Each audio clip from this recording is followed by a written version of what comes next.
දහම තුල කරන්න පින්වතුනි අතෑරවන එක නෙමෙයි. අතාරින්න දෙයක් අල්ලගෙන හිටියේ නැති බව පැහැදිලි කර ගැනීම. පින්වතුනි අල්ලගෙන හිටියා කියලා හිතෙන්නෙම අවිද්‍යාව තියෙන නිසා. අවිද්‍යාව ප්‍රහාණය වෙනකොට විද්‍යාව පහළ වෙනකොට තේරෙන දේ තමයි අවබෝධ වෙන දේ තමයි පින්වතුනි අල්ලගෙන හිටියේ දෙයක් නැති බව. මේ තාක් කාලයක් දෙයක් අල්ලගෙන ඉඳලා නැහැ. අල්ලගෙන ඉඳලයි කියලාත් මොකෝ වෙලා තියෙන්නේ. හිතාගෙන ඉඳලා. පින්වතුනි ඕමක තේරෙන්න ඕක පුදුම නිවි සැනසීමකටපත් වෙනවා. ආන්ගේ සැනසීම දැනෙන්න ඔබට මේ ලෝකේ ජීවත් වෙනවා කියන එක හරිම පහසුවක් බවට පත් වෙනවා. දැන් ඇයි ඔබට ජීවත් වෙනවා කියන අපහසු වෙලා තියෙන්නේ? ඔබ හිතාගෙන ඉන්නවා ඔබ දේවල් අල්ලගෙන ඉන්නවා කියලාද දේවල් මගේ කියලාද? දේවල් මගේ කියලා ඔබ හිතාගෙන ඉන්නවා. මෙහෙම කියන්න පින්වතුනි. ඔබ කියනවා ඔබේ තියෙන පර්චේස් 10ක්. මේ පර්චේස් 10 ලක්ෂ 50කට මම දෙනවා කියලා ඔබ කියනවා. දැන් එතකොට ලක්ෂ 50කට ඔබේ ඉඩම ගන්න වෙන මහත්තයාට හිතෙන්නේ ලක්ෂ 50 කාගේ කියලාද? ලක්ෂ 50 කාගේ කියලාද හිතෙන්නේ?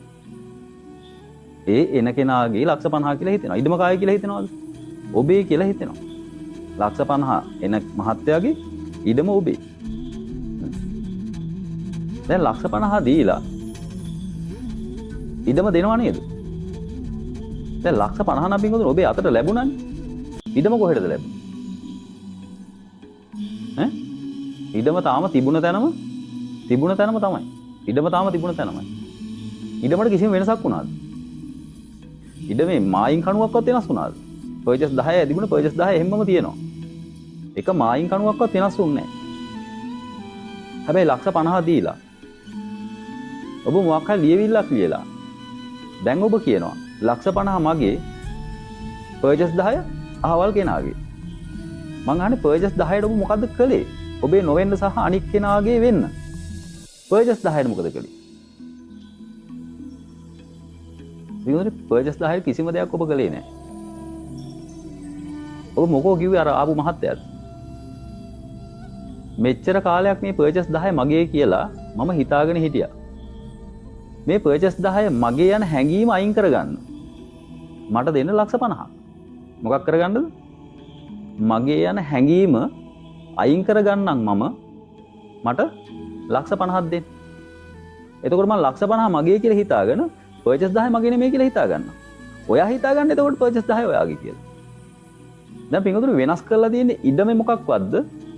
නැත්තම් තිබුණු සිතුවිලි ටිකද? අද පටන් මෙන්න මේ කෙනාට අයිති ඉඩම. අද ඉඳන් මේ අහවල් කෙනාට අයිති කියලා. කොහෙද ඔක ලිව්වේ? කොලේක ලිව්වේ. ඇයි පින්වතුනි කොලේක ලිව්වේ? පින්වතුනි වෙන මොකද්ද දෙන්න තියෙන අයිතිවාසිකම කියලා මට කියන්න.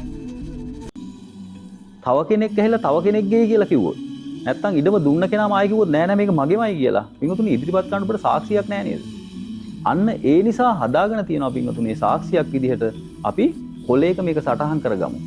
ඇයි කලින් ලක්ෂ 50 අරන් ආව කෙනා 50 දෙන්න කලින් අර ඉඩමේ පොල් ටික කැඩුවත් තියෙන පොල් ගස් ටික කපාගෙන ගියත්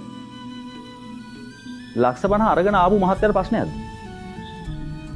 හැබැයි ලක්ෂ 50 දීලා ඉඩම මගේ කියලා හිතාගත්තට පස්සේ දැන් ඉඩමේ පොල් ගෙඩියක් කවුරු හරි කඩාගෙන ගියත් කාටද රිදෙන්නේ කියලා මට කියන්න. කාටද රිදෙන්නේ? විගුතුනේ පර්චේස් 10 මගේ කියලා හිතා ඉන්න කෙනාට. හැබැයි එදත් ඉඩම ඔතනම තිබුණා. පොල් ගස් ටික ওই විදිහටම තිබුණා. ඒ පොල් වත්තේ පොල් ඕන තරම් මිනිස්සු කඩාගෙනත් ගියා. නමුත් මගේ හැඟීම උපදින්න කලින් ඒක ප්‍රශ්නයක් වුණාද? ප්‍රශ්නයක් වුණාද? නැහැ. දැන් මගේ කියලා හිතාගත්තට පස්සේ පොල් කඩන්න නෙමෙයි.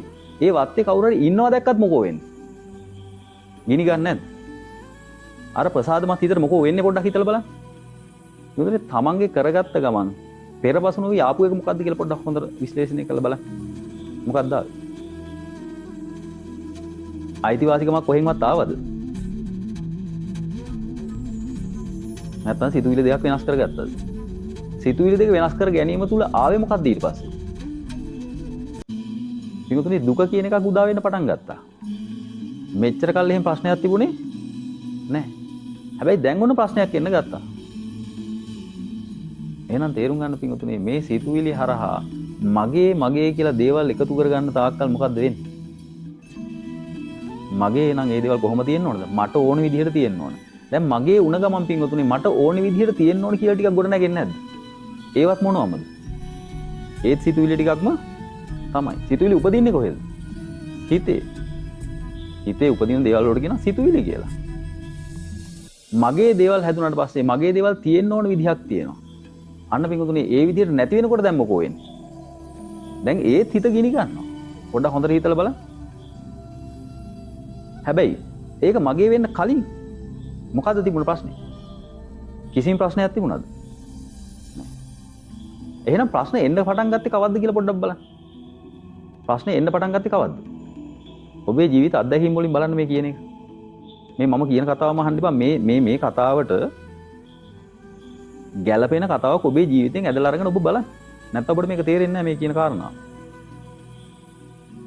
ඒකනේ ඔබේ උනාට පස්සේ තමයි එතනින් එහාට ඒ සම්බන්ධව දුක් ටික හට ගන්න ගත්තේ.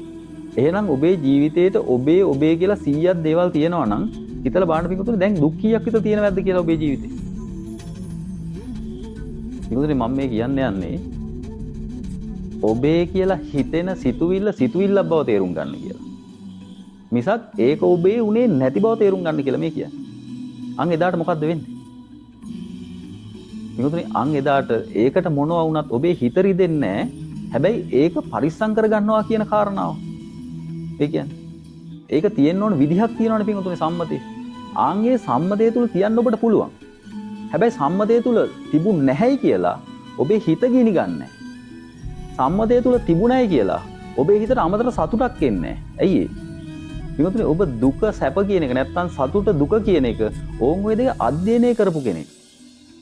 ඕන් ඔය දෙක අධ්‍යයනය කරපු නිසා ඕන් ඔය සතුට දුක කියන්නේ මොකද්ද කියලා තේරුම් ගන්න උත්සාහ කරපු නිසා තේරුම් ගත්ත නිසා අන්න පිටුතුනේ දෙයක් නිසා දුක හටගන්නේ නැහැ. ඇයි ඒ? පිටුතුනේ දෙයක් මගේ වෙලා නැහැනේ කවදාකවත්. කවද්ද දෙයක් මගේ වෙලා තියෙන කියලා පොඩ්ඩක් හිතලා බලන්න. ඉතින් මගේ නොවුන දෙයක් සම්බන්ධව දුක හටගන්න පුළුවන්. එහෙනම් දුක හටගන්නේ මගේ දේ නිසාද? මගේ කියන සිතුවිල්ල නිසාද? මං ආයෙත් කියන්නේ පිටුතුනේ ඔබේ ජීවිත අත්දැකීමකට මේක දාලා බලන්න. ඔබ කසාද බඳින්න කලින් ඔබේ වාහනේ ගන්න කලින් ඒ සම්බන්ධව කොයි වෙලාවකත් ඔබට දුකක් තිබුණාද? හැබැයි ඔබ ගත්තා කියන එක ASCII මොකද්ද ඔබ කරලා තියෙන්නේ? මගේ කියලා ඔබ හිතාගෙන. මගේ කියලා හිතාගත්තාට පස්සේ මගේ කියලා හිතාගත්ත දෙයට මොන හරි දෙයක් වුණාම ඔබේ හිත රිදෙනවා. පිටුතුනේ ඒක වෙන්න බෑනේ. ඒක වෙන්න පුළුවන්ද? ඔබේ වාහනේ කියලා හිතාගත්තාට පස්සේ වාහනේට මොකක් හරි දෙයක් ඔබ අකමැති දෙයක් වුණ ගමන් මොකෝ වෙන්නේ? ඔබේ හිත රිදෙනවා. මං අහන්නේ ඒ උණ අනතුර හරි මොකක් හරි එකක් උනේ ඔබේ හිතටද වාහනේටද? වෙච්ච දේ උනේ ඔබටද ඔබේ වාහනේටද? පොඩ්ඩක් හිතන්න.